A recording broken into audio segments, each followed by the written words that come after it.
सोचिए एक ऐसे आदमी के बारे में जिससे सब एक सम्मानित नागरिक समझते थे, जो बच्चों का मनोरंजन करने के लिए पोगो द क्लाउन बनता था।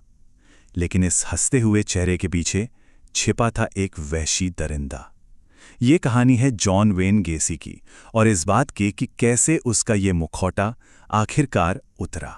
तो देखिए, यही है वो चौंकाने वाला विरोधाभास जो जॉन वेन गेसी था। एक तरफ वो कम्युनिटी का एक मजबूत स्तंभ था, एक कामयाब बिजनेसमैन जिसके पॉलिटिकल कनेक्शंस थे, यहां तक कि उसे मैन ऑफ द ईयर भी चुना गया था। पड़ोस में तो हर कोई उसे पसंद करता था। और दूसरी तरफ उसके घर के नीचे एक क्रॉल स्पेस था, जो उसके सीक्रेट नर्क का दरवाजा था, जहां 33 नौजवानों और लड़कों की लाशें दफन थीं। मतलब वो समाज से छिपा नहीं, बल्कि समाज का एक भरोसेमंद चेहरा बन गया। तो सवाल ये उठता है कि आखिर कोई इंसान ऐसा बन कैसे जाता है? ये सब शुरू कहां से हुआ? गेसी का केस हमें एक बहुत ही डिस्टर्बिंग साइकोलॉजिकल सफर पे ले जाता है। आखिर गेसी के दिमाग में ये राक्षस पला कैसे? इसकी जड़ें थीं बचपन के ट्रॉमा में, अपनी पहचान को दबाने में और लगातार खुद को बेबस और शक्तिहीन महसूस करने में। और इन सब चीजों का जो जहरीला कॉकटेल बना, उसने उसे कंट्रोल पाने के एक खतरनाक जुनून की तरफ धकेल दिया, जिसका आखिरी अंजाम मौत था। उसके लिए हर कत्ल उस पावर का शो ऑफ था, जो पावर उसे अपनी असल जिंदगी में कभी मिली ही नहीं। चलिए इससे थोड़ा और खोलकर समझते हैं। बचपन में उसका शराबी बाप उसे लगातार सिसी बॉय कहकर जलील करता था। इसी वजह से उसने अपनी होमोसेक्सुअलिटी को नफरत और डर के पर्दे के पीछे बहुत गहराई में दबा दिया। उसे हमेशा लगता था कि उसकी जिंदगी पर उसका कोई कंट्रोल ही नहीं है। लेकिन फिर लास वेगास के एक मुर्दा घर में काम करते हुए उसे पहली बार कंट्रोल का एहसास हुआ, जब उसने पूरी रात एक ताबूत में एक लाश को गले लगाए रखा। उस पल उसे लगा कि वो पावरफुल है, और बस यहीं से उसके खतरनाक सफर की शुरुआत हो गई। तो अब सवाल ये है कि इतने सालों तक ये राक्षस सबकी नजरों के सामने होते हुए भी कैसे छिपा रहा? उसने धोखे का एक ऐसा जाल बुना था जिसे तोड़ना लगभग नामुमकिन था। इसे आप एक तरह का क्लोकिंग डिवाइस समझ सकते हैं, जिसकी 3 लेयर्स थीं। पहली लेयर उसका सक्सेसफुल कंस्ट्रक्शन बिजनेस, इससे उसे पैसा भी मिला और इज्जत भी। दूसरी लेयर थी उसकी सोशल सर्विस, जहां वो पोगो द क्लाउन बनकर बच्चों को हंसाता था और चैरिटी के लिए पैसे जमा करता था। और तीसरी और शायद सबसे मजबूत लेयर थी उसके पॉलिटिकल कनेक्शंस, इतने कि फर्स्ट लेडी रोजलिन कार्टर के साथ उसकी एक तस्वीर भी थी, जिसकी वजह से उसे सीक्रेट सर्विस क्लियरेंस तक मिल गया था। सोचिए जरा। लेकिन ऐसा नहीं था कि कोई रेड फ्लैग्स नहीं थे और बहुत बड़े बड़े थे, जिन्हें बस नजरअंदाज कर दिया गया। पुलिस और समाज एक चीज जिसे लिंकेज ब्लाइंडनेस कहते हैं, उसका शिकार हो गए। मतलब वो अलग अलग घटनाओं को जोड़कर देख ही नहीं पाए, क्योंकि गेसी का पब्लिक फेस इतना भरोसेमंद था। वो एक टीनेजर पर हमले के लिए जेल जा चुका था। 1975 में उसका एक एम्प्लॉई जॉन बुटकोविच गायब हो गया, कोई इन्वेस्टिगेशन ही नहीं हुई। 1978 में एक आदमी ने उस पर क्लोरोफॉर्म से हमले करने का आरोप लगाया। मामला $3000 में सेटल हो गया। हर बार उसकी इज्जत का वो मुखौटा उसे बचा ले जाता था।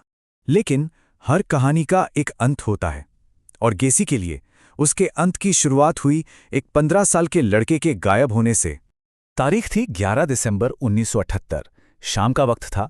एलिजाबेथ पीस्ट एक दवा की दुकान के बाहर अपनी कार में अपने बेटे रॉबर्ट का इंतजार कर रही थीं।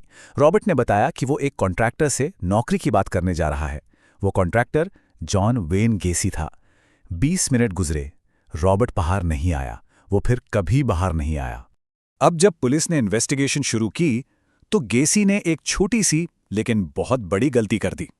उसने साफ झूठ बोल दिया कि वो उस दिन दवा की दुकान पर था ही नहीं, जबकि कई गवाहों ने उसे वहां देखा था। बस इसी एक झूठ ने पुलिस के कान खड़े कर दिए। उन्होंने उसका क्रिमिनल रिकॉर्ड खंगालना शुरू किया, और यहीं से उसके मुखौटे में पहली दरार पड़ी। तो पहले सर्च वारंट में ही पुलिस के हाथ को चौंकाने वाले सबूत लगे। सबसे जरूरी थे 2 क्लूज। एक तो उसके एक पुराने एम्प्लॉय की हाई स्कूल की क्लास रिंग, और दूसरी रॉबर्ट पेस की जेब से निकली दवा की दुकान की रसीद, जो उसे कूड़ेदान से मिली। अचानक गेसी का कनेक्शन सिर्फ एक नहीं, बल्कि कई गायब हुए लड़कों से जुड़ने लगा। और गेसी का घमंड और बेखौफी किस हद तक बढ़ चुकी थी, इसका अंदाजा इस बात से लगाइए। जब पुलिस उसके घर पर 24/7 नजर रखे हुए थी, तो वो अक्सर बाहर आकर डिटेक्टिव से ही बातें करने लगता था। एक बार तो उसने मजाक मजाक में उनसे कहा, अरे एक जोकर बनकर तो आप कत्ल करके भी बच सकते हैं। ये मजाक नहीं था, ये एक तरह का कबूलनामा था जो उसने हंसी में उड़ा दिया। और फिर पुलिस को वो आखिरी सुराग मिला जिसकी उन्हें तलाश थी। गेसी के एक पुराने एम्प्लॉई ने उन्हें बताया कि गेसी ने उसे घर के नीचे क्रॉल स्पेस में चूना फैलाने को कहा था ताकि बदबू दब जाए। बस ये दूसरे सर्च वारंट के लिए काफी था, और इस बार पुलिस को पता था कि उन्हें ठीक कहाँ देखना है। अब जो खुलासा होने वाला था वो ना सिर्फ उस कम्युनिटी को बल्कि पूरे देश को हमेशा के लिए बदलने वाला था। 21 दिसंबर पुलिस दूसरे वारंट के साथ वापस आई। एक डिटेक्टिव ने एक ट्रैपडोर खोला और क्रॉल स्पेस में नीचे उतरा।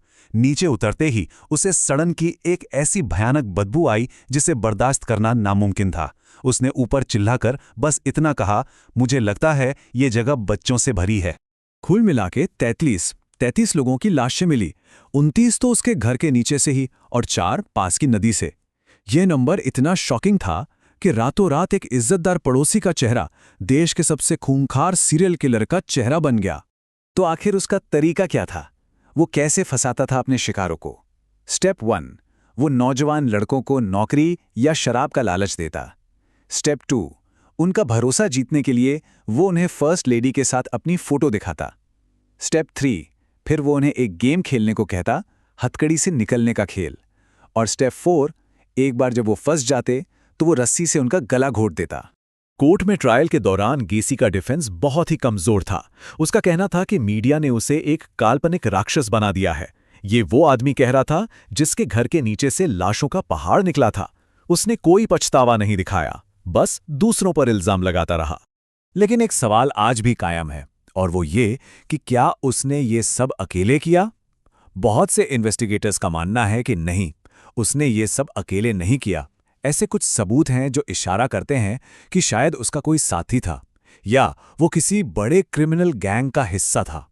और यही अनसुलझा सवाल इस केस को और भी ज्यादा डरावना बना देता है। आखिर में गेसी का केस हमें एक बहुत ही भयानक सच याद दिलाता है कि राक्षस हमेशा अंधेरे में या सुनसान जगहों पर नहीं छिपते। कभी-कभी वो हमारे बीच ही रहते हैं, हमारे समुदाय में परेड लीड कर रहे होते हैं और इज्जत का मुखौटा पहने घूमते हैं। और शायद यही इस पूरी कहानी का सबसे खौफनाक सबक है।